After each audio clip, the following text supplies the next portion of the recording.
hombres y mujeres del mundo, me llega una palabra y es la palabra esperanza. Significa el anhelo, el deseo de un ser humano, de ilusiones que le llegan poder obtener para hacer realidad su accionar en la vida con seguridad, estabilidad. Todos tenemos ese sueño de una esperanza para vivir mejor, de poder forjar una familia, tener hijos, contar con una compañera o compañero donde se exprese el principio de la lealtad entre la pareja y donde puedan tener conciencia de cómo compartir en el andar de la vida.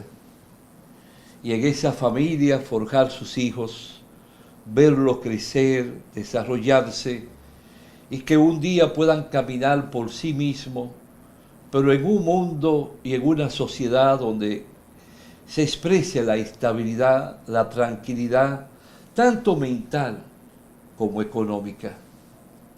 Y yo creo que tú también tienes ese sueño. Tú también alimenta esperanza de un mañana mejor, de un mañana que esos sueños se vayan convirtiendo uno a uno en realidad. Yo tuve esperanza de un día ver que podía lograr un título profesional.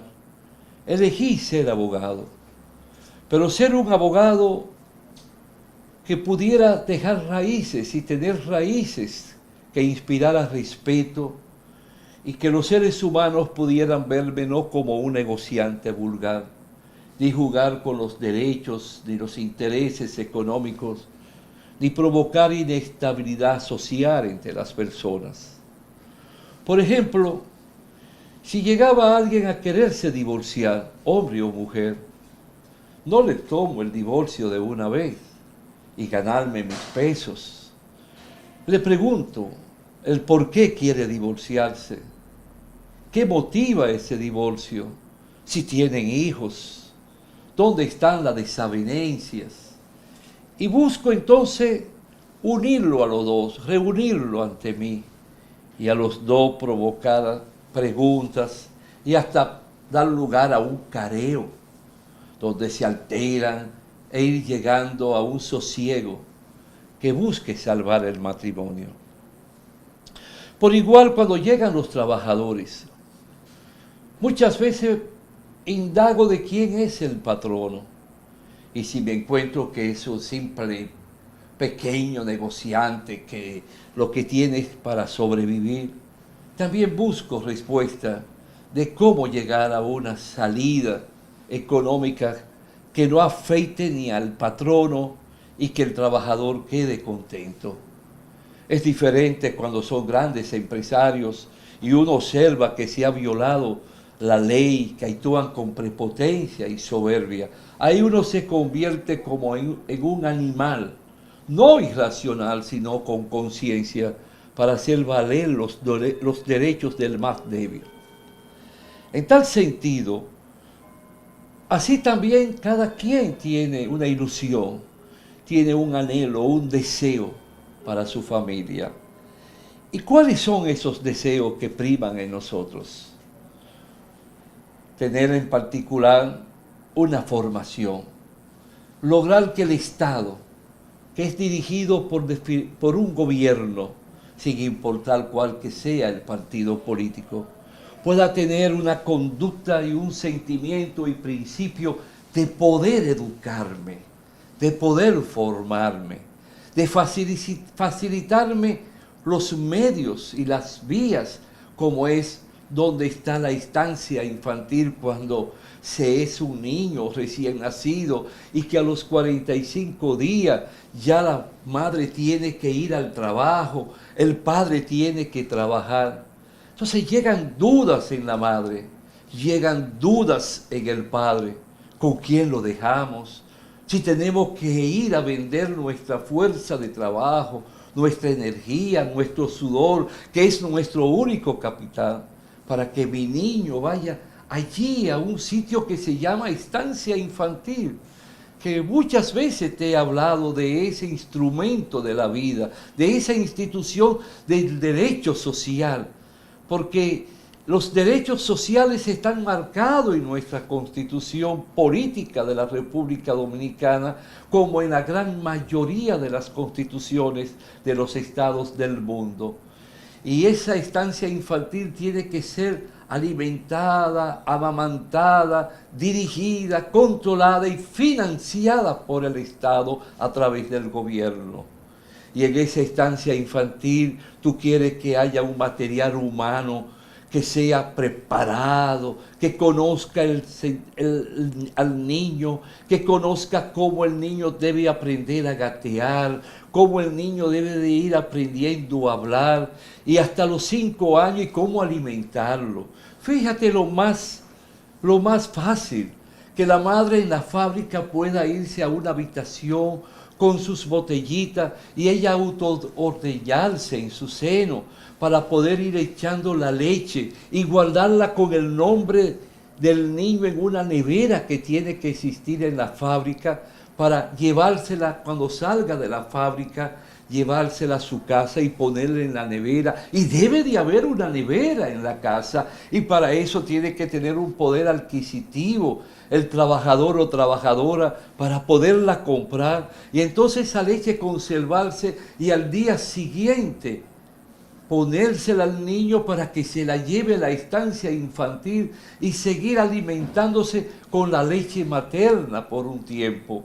Y a ese niño entonces yo lo voy enseñando a gatear con un material humano que se preocupe para evitar que se caiga. No solo que se caiga, sino para evitar que no le den unos alimentos que lo pueda a él, como decimos en el campo, ahogar o atrabancar, sino que también sepan cuidarlo.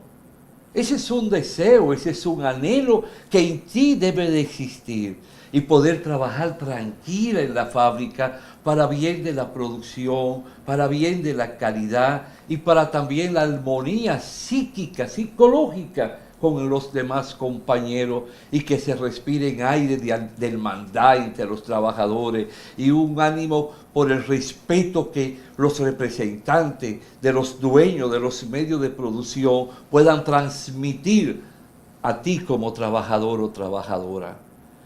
Y cuando tenga el niño 5 años, ya sabiendo leer y escribir, que salga de la estancia infantil, pueda entonces existir escuela especializada para niños, donde ya allí sigan desarrollándose, progresando, y esos niños puedan llegar a la escuela primaria y cursar sus estudios, donde ya aprendan a conocer lo que es el deporte, el basquetbol, el béisbol, el fútbol, lo que sea, la disciplina del deporte, cual que sea.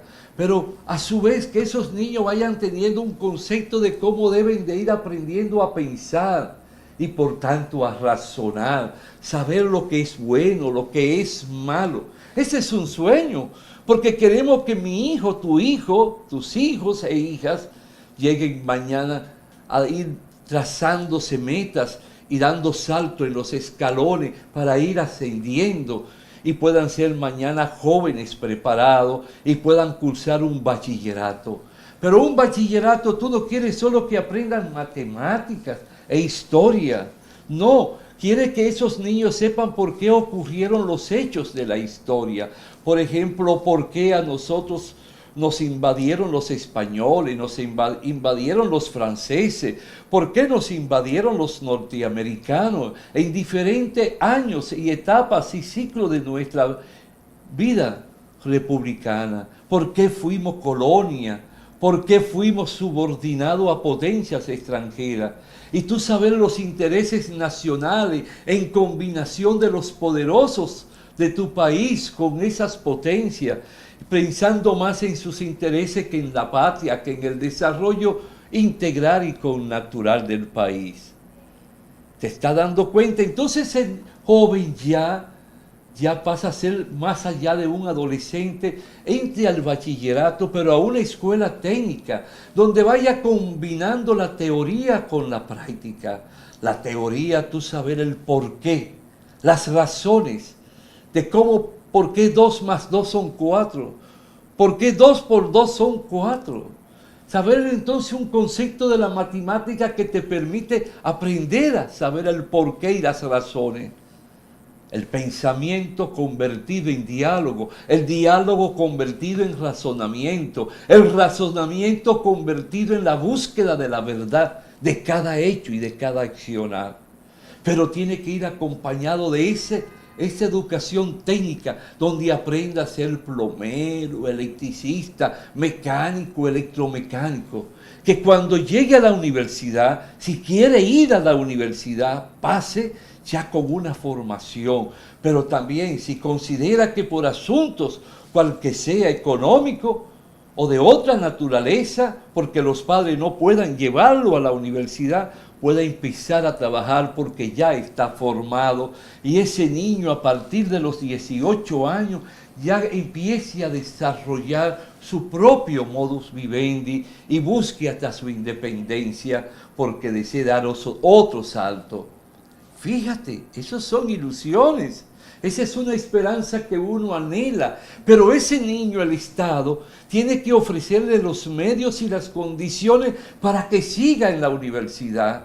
Y en la universidad poder desarrollar, si quiere ser ingeniero, si quiere ser arquitecto, si quiere ser filósofo, un pensador en la humanidad y para la humanidad, pero enseñarle a comprender que él está llamado a cooperar con el desarrollo de su país y que él es parte integrante de una colectividad donde todos somos necesarios e importantes, y preparar a nuestros hijos ya en la universidad con mayor fuerza, a mayor escala, a mayor nivel, a no ser individualista, a no ser yoísta, a no ser egoísta, sino saber que hay otros seres y que todos nos necesitamos uno al otro y que necesitamos extender la mano solidaria y saber amar al prójimo, como lo dijo siempre Jesús de Nazaret.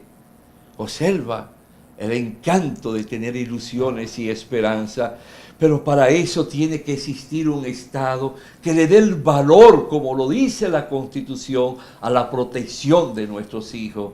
Desde que llegan al vientre de la madre, con la asistencia y la presencia de la viabilidad de tener un médico a su lado, de tener trabajadores sociales que me hablen, que me eduquen, que me enseñen hasta cómo cuidar, educar y criar a mis hijos. ¿No te disgusta eso, verdad? Pero tú tienes que aprenderlo. Pero no solo aprenderlo, sino comprender ese derecho fundamental que es parte, como te dije, de los derechos sociales. Ahora, ¿qué ocurre? Ya se graduó mi hijo. ¿Y qué pasa? Que tú tienes la esperanza de que tu hijo esté y sea parte de un mercado económico donde aparezca de una vez un trabajo, donde ese hijo pueda ser contratado como médico o que pueda ir a una clínica a trabajar, pero en particular a un hospital, porque la medicina tiene que ser dirigida y controlada por el Estado, porque el Estado tiene que buscar que todo, como lo dice la Constitución, como otro de los derechos fundamentales a favor del ser humano, un derecho social, el de la salud. El Estado es quien tiene que tener los hospitales, policlínicas, dispensario médico, con un material humano desde el médico hasta el mensajero, para que puedan cuidarte, puedan cuidar a tus hijos, puedan también ser un instrumento idóneo para darle respuesta a nuestros abuelitos y abuelitas en el mañana. Fíjate ya cómo vamos hablando de dos derechos fundamentales. Pero ocurre que tenemos una ley de seguridad social, la 8701. Pero antes de decirte de esa ley, quiero que sepas que la seguridad social es la respuesta a las incertidumbres que surgen en el ser humano. ¿Y cuáles son las incertidumbres? Por ejemplo, que toda madre y el padre empiezan a pensar con miedo, con incertidumbre, con temor. Si mi niño come, entonces si nace, ¿dónde va a parir mi mujer? ¿Dónde voy a parir yo como madre? ¿Quién me va a dar la asistencia? ¿Quién me va a ayudar con la leche? ¿Quién me va a ayudar con los pañales? ¿Quién me va a ayudar con la alimentación que necesita mi hijo? ¿Qué garantía económica tengo yo por parte de la empresa y por parte del Estado a yo poder tener el poder adquisitivo, o sea, los ingresos necesarios para poder responder a esas necesidades como padre y como madre? No es tan fácil. Entonces esa ley de seguridad social es privatizada. Hay una administradora de riesgo de salud y hay una administradora de fondo de pensiones. La de riesgo de salud es la que busca que te dé respuesta a ti cuando te enferma o se enferma alguien en la familia. Pero sucede que tú vas donde el médico, pero en la seguridad social la compañía solo te ofrece a ti 500 pesos. Y si el médico cobra 1.500, ¿de dónde bendito tú vas a sacar los otros 1.000 pesos? Que con lo que tú ganas no te da. Va a tener entonces que tomarlo prestado a un prestamista, a un usurero de allí, del barrio o de la comarca. O va a tener tú que vender o empeñar la estufa o lo que es el tanque de gas, por ponerte un ejemplo. Eso no, eso provoca incertidumbre negativa, eso provoca miedo y eso no te da descanso ni paz durante el trayecto de los 9 o 7 meses del embarazo, del parto como tú le llamas. Eso no puede ser así. Hay que buscar respuesta donde el Estado no le entregue al sector privado, sino que el Estado como Estado tiene que responder para que tú no tengas el temor de cuánto tiene que pagar. O si te internan o internan a un familiar y pasa de la suma que la compañía de seguro a la que tú estás afiliada no lo respalda, entonces ¿de dónde tú saca todo lo demás? Eso no es correcto. Tiene que haber una salud pública nacional, una salud pública integral, una salud pública de Estado, donde haya policlínica por toda parte, en cada municipio, que haya dispensario médico en las secciones, en los parajes, porque también tiene que ver que si queda en el campo, ¿dónde tú vas a buscar de una vez dinero si tiene que salir de emergencia, si tú no cuentas a tu lado con un médico? No. Así es injusto vivir. Eso no es correcto vivir en un manto de nerviosismo. Yo te pido que reflexione, que comprenda el por qué te estoy hablando y te lo reitero, porque esto te lo he dicho muchas veces. Desde hace años te vengo hablando. Fíjate solo con lo que pasó con la pandemia del COVID-19. Francia se vio en el suelo, Italia, los países de Europa, Estados Unidos, miles y miles de muertos, murieron millones, porque se encontraron que esos estados se olvidaron de sus obligaciones en el campo de la salud y todo se lo entregaron al capitalismo, al sector privado, al negocio de la medicina. Y cuando llegó aquello que fue de masa, donde millones y miles de hombres y mujeres, niños y niñas, padecieron del COVID, entonces no tenían con qué dar respuesta a todo aquello que se requería, que fue muy costoso. No, eso no se abandona, ni se deja a un lado, ni se deja a los grupos del poder económico. Para eso tú pagas impuestos. Y si tú no sabías que pagaba impuestos, de todo lo que tú ganas tienes que pagarle al Estado. Porque cuando tú sales a comprar una libra de arroz, una libra de habichuela, una yarda de tela, tú tienes que pagar un porcentaje por encima de lo que se llama el ITEVI, o sea, impuestos con cargo al pueblo. Eso quiere decir que no solo los ricos pagan impuestos, el más pobre paga impuestos, porque te cargan ese impuesto a ti que no es bajito. Y entonces tu poder adquisitivo merma, se reduce en perjuicio de tu estabilidad en la alimentación. Mira cómo te hablo de la alimentación. Ese es un tercer derecho constitucional, otro derecho social. ¿Por qué? Porque el Estado tiene que viabilizar que los productos de primera necesidad lleguen a precio aceptable, a precios justo y equitativo a cada familia, que el arroz no se dispare, que la libra del pollo, de la gallina no se dispare, sino que esté acorde a las exigencias de un pueblo. Y por eso el Estado tiene que tener el sistema cooperativista, en lo que tiene que ver la política de venta de productos de primera necesidad y que guardan relación con el derecho al consumo para podernos alimentar y a ingerir los alimentos necesarios. Ya ese es un tercer derecho, pero eso tiene que ir acompañado de la responsabilidad del Estado, de un plan de nación, de saber cuántas tareas de tierra son factibles y útiles y permisibles para ser sembradas. Y el Estado tiene que buscar respuesta a través de financiamiento, de bajos intereses y casi nada a favor de los pequeños y medianos cosecheros, agricultores, de esos campesinos sin tierra que tienen un pedacito de tierra y tienen que sembrarlo, porque el país hay que sembrarlo. No puede existir tierra sin ser tocada por la mano del hombre y de la mujer del campo en particular, y con los equipos, desde el tractor, desde la trilladora, de todo lo que es necesario para poder arar la tierra, poner la tierra a producir y buscar que el abono, los fertilizantes químicos, se lo entreguemos a los campesinos, pero de forma gratuita, como ocurre en México y otras naciones del mundo, porque es el Estado que tiene que buscar que haya suficiente cosecha y producción de arroz, de habichuela, de cilantro, de ajíes, de cebolla, de batatas, de yuca. No podemos seguir con la política de tomar el campo y convertirlo en edificios, en casas, en urbanizaciones, como está ocurriendo con los campos de la provincia de Espaillá, o sea, de Moca. No, y aquí mismo en Santiago, de tierras que se sembraban de plátanos, de yuca, hoy lo que estamos encontrando es varilla y cemento, y se va entonces estrechando el mundo de la producción.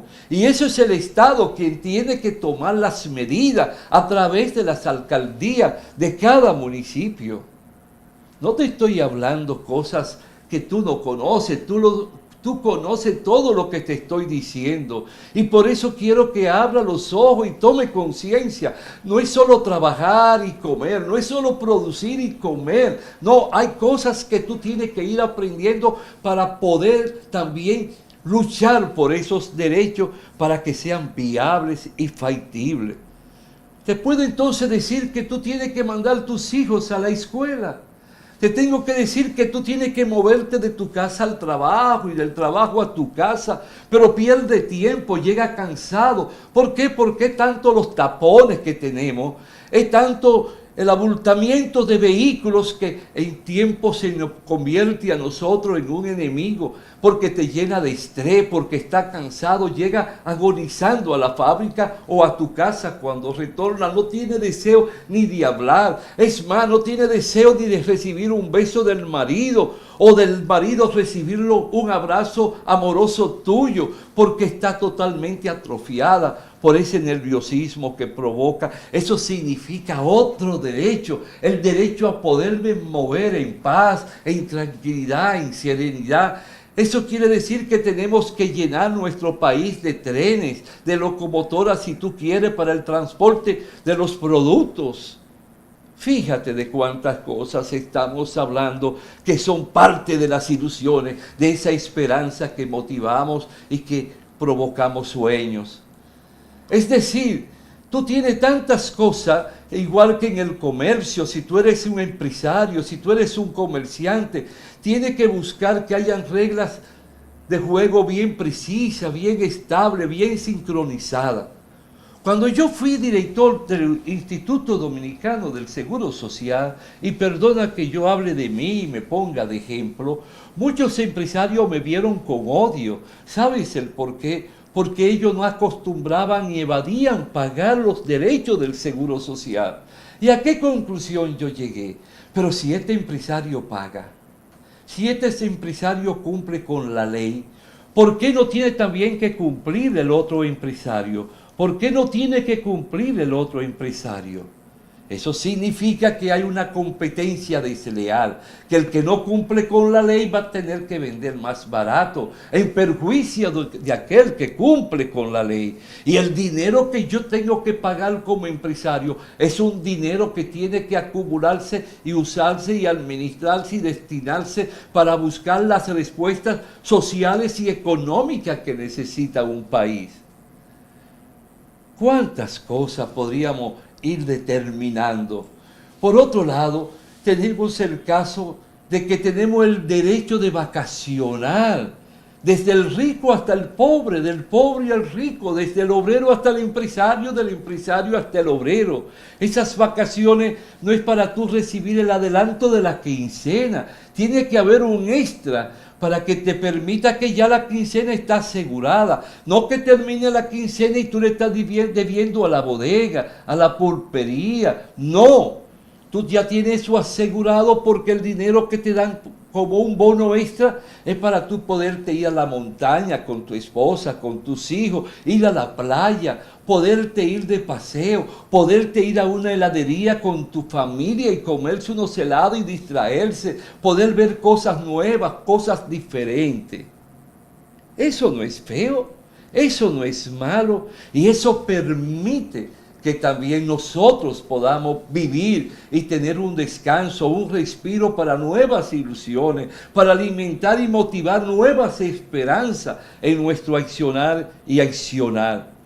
Por otro lado, yo trabajo todos los días y mi jefe se va volviendo cada vez más rico como resultado de mi amor a la empresa, de mi entrega a la empresa. ¿Y por qué yo nada más voy a recibir un 10% de los beneficios? Si él se ganó 1.000.000 de pesos, ¿por qué solo destinar 100.000 pesos para ser repartido entre todos los trabajadores? De acuerdo a la antigüedad que tenga el trabajador. No, hay que buscar que sea algo más, que también el empresario, el millonario, aquel que se ha nutrido de mi capital, que es mi fuerza de trabajo, mi energía, de mi sudor, como te he dicho, también comprenda que yo soy parte inherente, parte integrante del desarrollo, de la integración de esa empresa. Fíjate cómo vamos concatenando derechos sociales, derecho a favor de la estabilidad, porque si tú recibes más, las empresas van a producir más pantaloncillos, más pantalones, más falda, más brasieres, van a producir de todo más, va a haber más producción en los alimentos. Eso significa que tiene que haber más materia prima, que hay que sembrar más, que hay que producir más. Y todo el mundo está viendo que está llegando más dinero. El salario tiene que aumentarse real y efectivamente de acuerdo al costo de producción, pero que sobre para esas vacaciones, para ese ahorro que tiene que acostumbrarse a tener todo ser humano, un ahorro, que no nos llegue la vejez para depender de unos míseros pesos, no. Y ahí te llego a otro derecho social, que es que lo dice la Constitución. Tú coges los artículos 50 y pico en adelante, te está hablando de esos derechos sociales. ¿Cuál? El derecho a casarme, el derecho a formar la familia. Pero para eso, ¿cuál es tu mayor preocupación? Tu preocupación no es que va a perder el amor de una mujer o de un hombre. No, la preocupación es cómo tú le vas a dar estabilidad al hogar.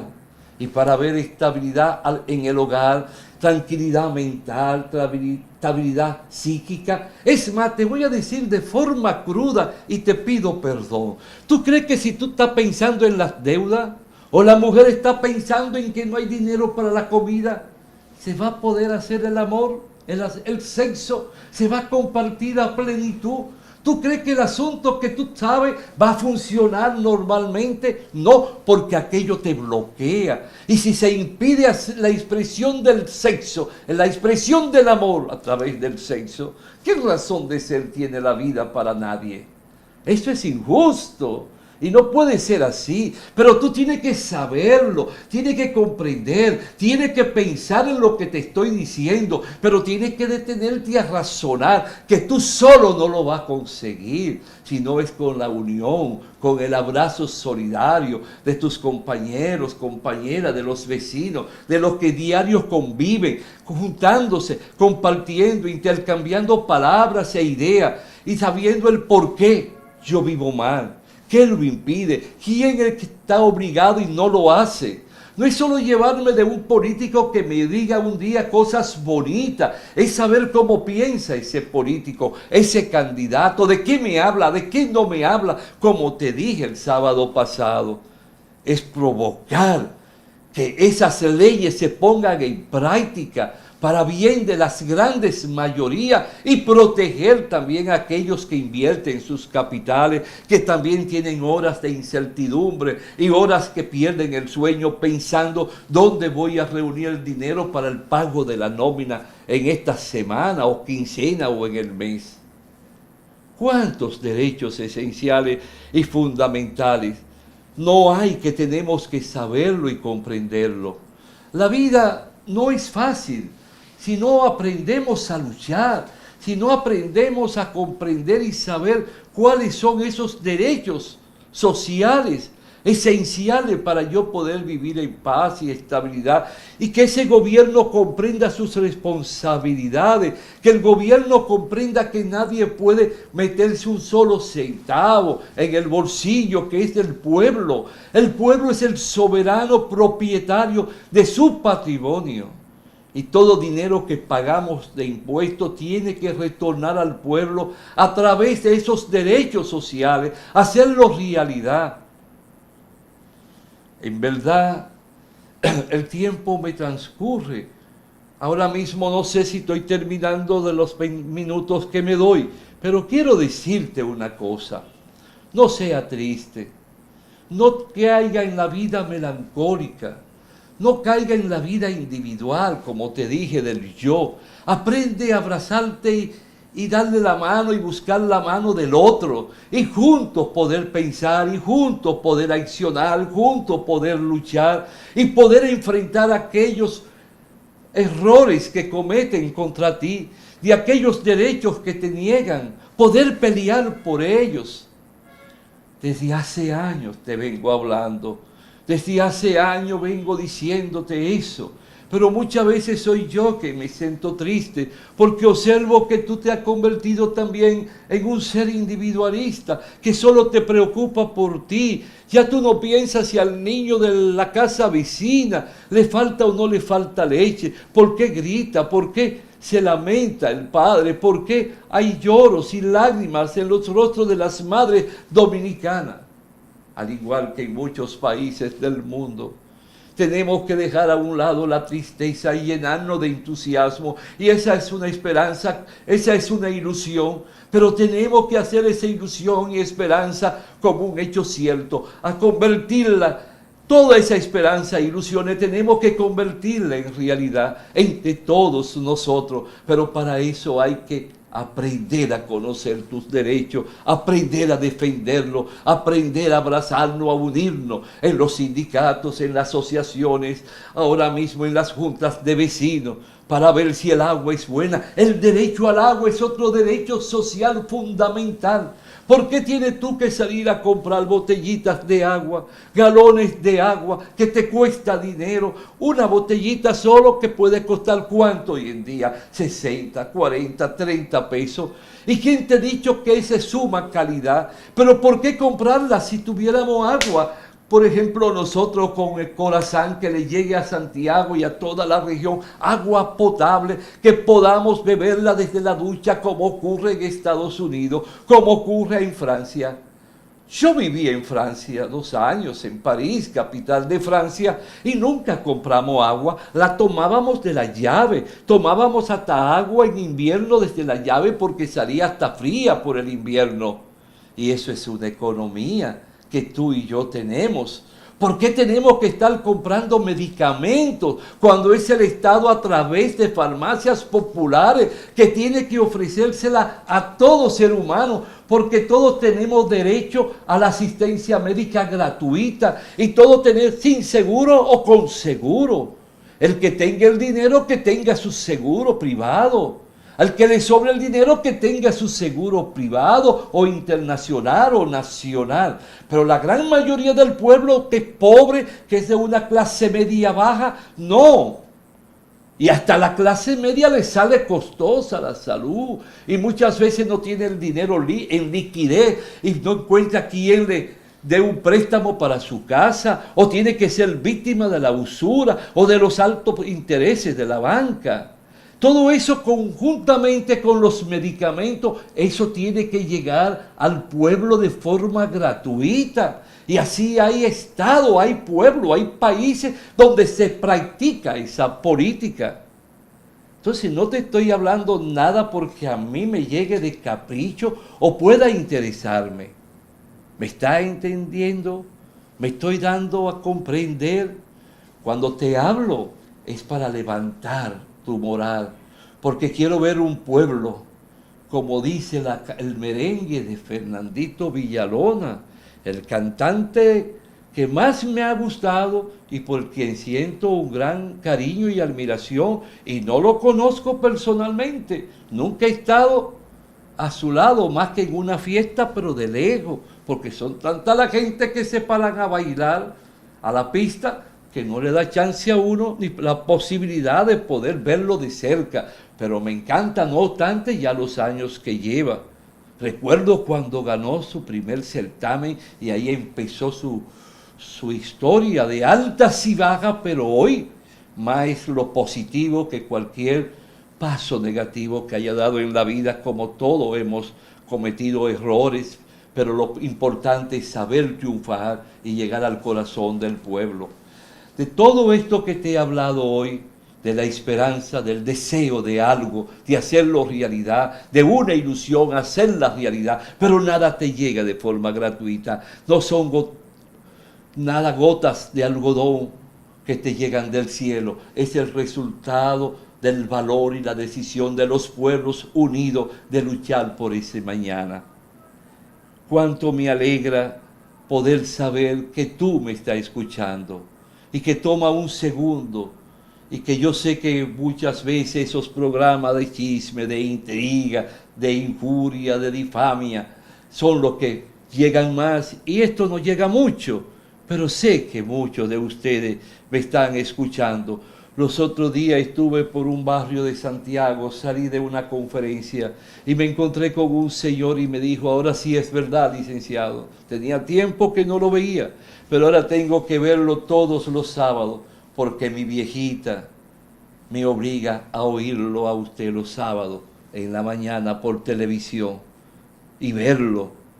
Y me encanta lo que dice, y muchas veces veo a mi viejita llorar cuando usted habla. ¿Y sabe qué me dice?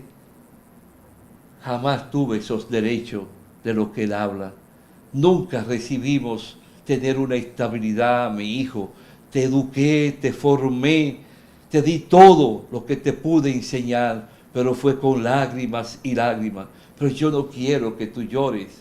Yo quiero que te llene de alegría, de entusiasmo, y vea la vida con otros horizontes, con otra mirada llena de entusiasmo, de optimismo, y que sepa que no pueden haber barreras que no se derrumben, que no quitemos del medio para alcanzar la gloria que merecen los pueblos.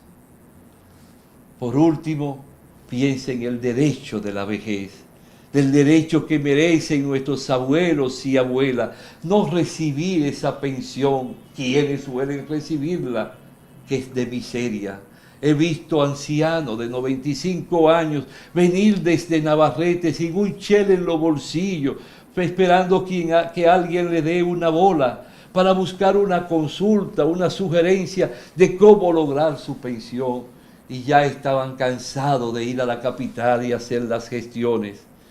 No, tiene que haber una política dinámica, directa, concreta, estructurada, que a partir de la edad de 60 o 65 años, cada anciano empiece a recibir su pensión digna, que le permita comer, vivir, tener la salud asegurada, tener la vivienda asegurada, tener una casa para envejecientes donde puedan los hijos llevarle, encuentren poder ver buenas películas, poder compartir con otros ancianos, que hayan parques donde vayan los niños y vayan los ancianos, y áreas donde puedan compartir ancianos y los niños, y los ancianos ver los niños como los nietecitos, y los niños ver a los ancianos como sus abuelitos. Ese magnetismo que se da.